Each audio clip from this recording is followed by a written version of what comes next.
Habang ako ay namamahinga sa duyan, biglang may narinig akong pagkalabog. At ito nga ang nakita ko. Agad-agad kong tinawagan si Jojo upang ipaalam ang nangyari. Dahil wala nga si Daddy at si Mami naman ay natutulog. Baka nga kagatin ako. Timasin mo yung ulo.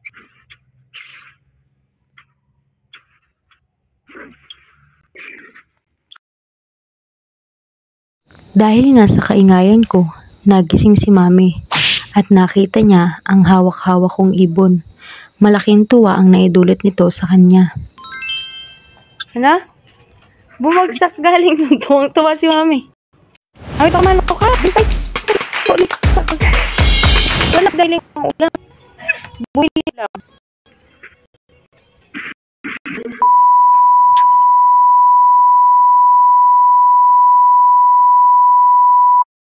Nasabi ko na siya ay nahihilo dahil siya ay bumangga sa aming salamin na bintana. Ang aming bintanang salamin ay rumereplika sa mga puno at sa mga halaman. Marahil sa kanyang isipan, ito ay parte lamang ng kalikasan na nais niyang puntahan. Subalit karamihan din sa mga ibon ay nababangga rin dito sa aming salamin dahil sa replika nitong mga puno at halaman.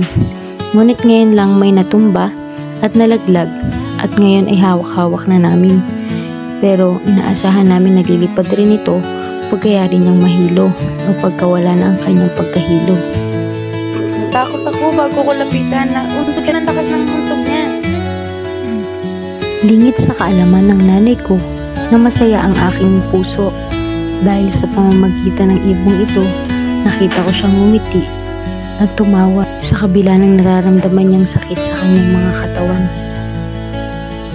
Ayon sa aking pananaliksik, ito ay isang Ruddy Kingfisher. Ito ay isang uri ng ibon na nasa pamilya ng mga kingfisher. Kilala ito sa Tagalog bilang tikarol o salaksak. Pero sabi ng tatay ko, ang tawag niya daw dito ay barabalita. Search nga natin sa Google kung anong ibon. Mainit lang sa butas, sa mga butas ng kahit sa lupa, ganon. Ang ibong ito ay may malaki, matingkad na pulang tuka at pulang mga binti. Ang katawan nito ay kulay kalawang na pula na nagiging kulay lila sa bahagi ng buntot. Ang Ruddy Kingfisher ay matatagpuan sa iba't ibang lugar sa Silangan at Timog Silangang Asya, kasama na ang Pilipinas. Sila ay karaniwang nakatira sa mga kagubatan, kabilang na ang mga kagubatan na may klima mula sa temperate hanggang tropical. Madalas sa makakapal na gubat at rainforest. Sila ay madalas makikita malapit sa baybayin sa mga lugar tulad ng bakawan at mga sapa sa kagubatan.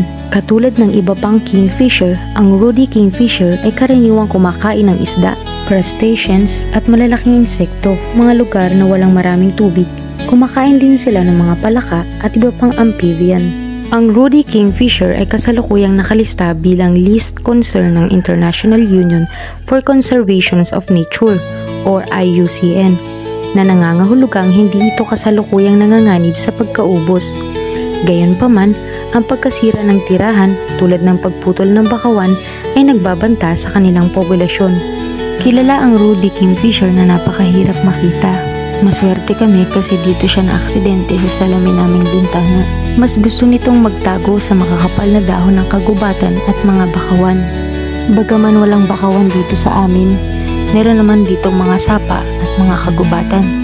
Kaya marahil nakatagpo kami ng isang kingfisher dito sa amin. Dahil napakatahimik at mahiyain, ang malakas, mababang sipol nito ay mas magandang indikasyon ng presensya nito kaysa sa mismong pagkakita. Karaniwan, ang mga ibong ito ay naglalakbay at nangangaso ng mag-isa o ng dalawahan. Kahit sumisisid ito para manghuli ng isda tulad ng ibang kingfisher, ang Ruddy Kingfisher ay kilala na hindi gaanong umaasa sa malalaking anyong tubig. Nangangaso din ito ng mga insekto, palaka at crustacean sa mga kakahuyan at sa gilid ng mga batis. Ang Ruddy Kingfisher ay malawak na nakakalat sa Silangan at Timog Silangang Asya, katulad ng sinabi ko kanina. Ang mga populasyon sa hilagang bahagi ng saklaw nito, kabilang ang Japan at Korea, ay lumilipad patimog para takasan ng taglamig at kung minsan ay umaabot pa sa Borneo. Ang presensya nito ay madalas nagpapahiwatig ng isang malusog at balanse na ekosistema.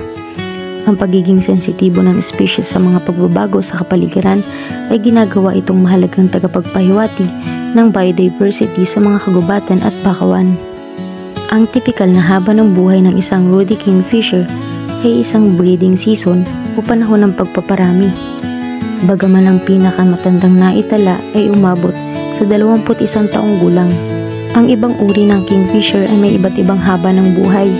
Halimbawa, ang ilang karaniwang kingfisher ay nabubuhay ng hanggang 15 taon, habang ang stork-billed kingfisher ay maaaring mabuhay ng 15 hanggang 20 taon. At ito nga ang nakalap ko sa social media. Pero iba naman ang sa tatay ko. Ayon sa tatay ko, ang ibong ito ay nagbabalita. Kaya kung ikaw ay makakarinig ng huni nito o makakita man lang nito, ay asahan mo na may balitang darating o kaya may taong parating. Yan ang sabi ng tatay ko. Kaya daw binansagan nila itong barabalita. Kanya-kanya namang paniniwala yan, masayantipiko man o kuro-kuro.